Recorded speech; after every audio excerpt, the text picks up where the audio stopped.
The year is 1968. In the United States, it is the year of the Chicago riots, the assassination of Robert Kennedy. But an invisible, far more dangerous event unfolds inside the CIA's secure offices. Project MKULTRA is officially shut down. No order from Congress. No ruling that the experiments were unethical.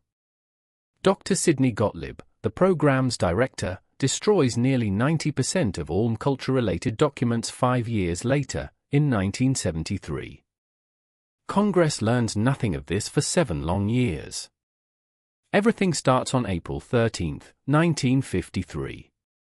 CIA Director Alan Dulles officially approves the launch of Project MKULTRA. Its goal: study mental manipulation and mind control. This was during the Cold War, when the Soviets were suspected of developing identical techniques. 1 month earlier, on March 17, 1953, Richard Helms, then CIA Deputy Director, signs MKULTRA, Subproject 68. It is a document obtained today via the Freedom of Information Act. This text explicitly authorizes experiments on non-consenting citizens at Canada's McGill University. In 1955, Dr. Sidney Gottlieb, a CIA chemist specialized in psychoactive substances, takes charge of the program. He quickly expands the experiments. By 1964, they include prisoners and hospitalized patients, all without their consent. In 1967, President Lyndon B. Johnson orders a full review of every CIA secret research program. That review leads directly to MKULTRA's official 1968 shutdown. A fact confirmed by the U.S. Senate's 1975 Church Committee report. For years, the official story from the U.S. government and the CIA was unwavering. First, they framed Project MKULTRA as a temporary, defensive program. It launched in 1953 to counter mind control techniques the Soviets and Chinese were suspected of developing during the Cold War. Second, they explained the 1968 shutdown as the result of the 1967 review ordered by President Lyndon B. Johnson. The CIA claimed MKULTRA had met its limited objectives. It was no longer necessary for national security. Third, agency officials always denied hiding the program from Congress. They insisted every relevant congressional committee had been told of its existence and its shutdown. No ethical or legal violations were admitted. No harm to innocent subjects was acknowledged. The government claims Congress was told of MKULTRA's existence from its launch and of its 1968 shutdown. But the 1975 Church Committee report, published by the U.S. Senate, states clearly no congressional committee received a single detail about the program before the 1975 investigation. For 22 years, the CIA hid MKULTRA from the legislative branch. That is a flagrant violation of the U.S. Constitution's separation of powers. Next, the CIA claims every experiment used fully informed consent from its subjects.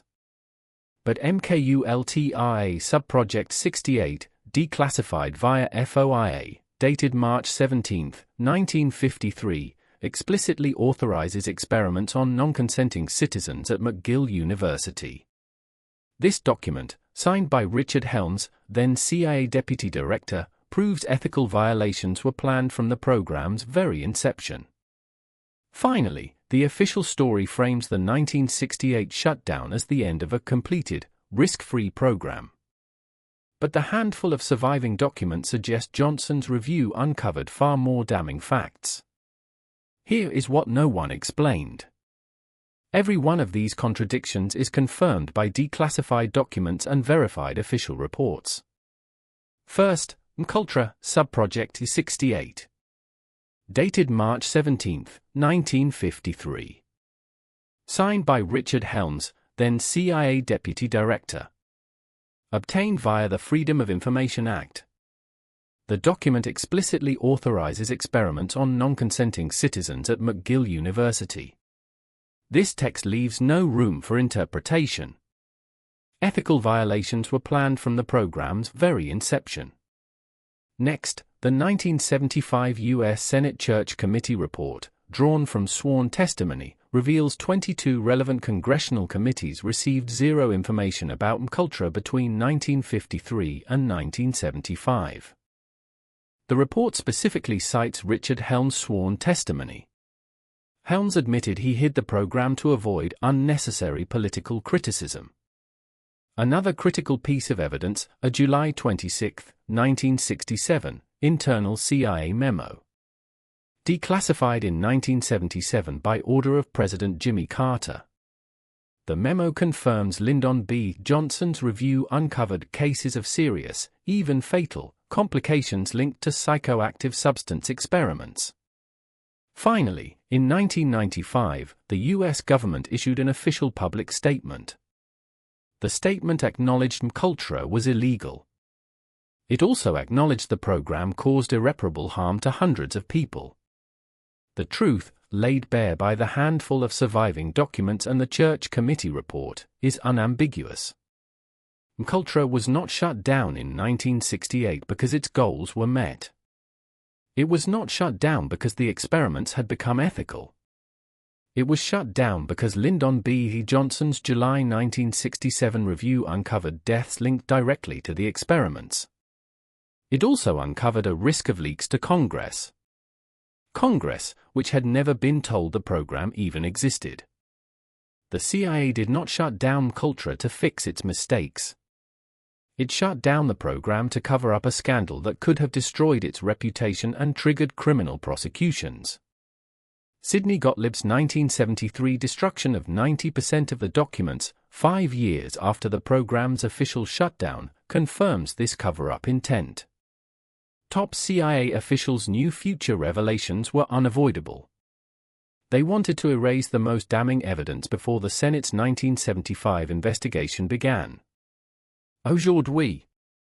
Today, no MKULTRA official has ever faced criminal prosecution. Alan Dulles, CIA director who approved the program in 1953, died in 1969. Richard Helms, who signed the authorization for non-consenting human experiments, died in 2002. Sidney Gottlieb, the program's director who destroyed 90% of the documents, died in 1999. The U.S. government paid financial settlements to a handful of identified victims. But most of the harm remains uncompensated. Without the destroyed documents, it is impossible to prove CIA involvement in the vast majority of cases. Concerns over government transparency and human rights remain as urgent as ever. FOIA requests are still pending to obtain the last remaining declassified documents.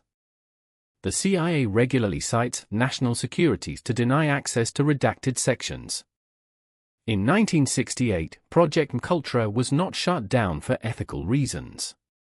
It was shut down to cover up grave human rights violations and violations of U.S. law. Sidney Gottlieb's 1973 destruction of 90% of the documents prevented full accountability for those responsible. It also prevented full compensation for most victims. Today, how can we be sure no similar programs are not being run in secret by U.S. intelligence agencies? Subscribe so you do not miss the next episode.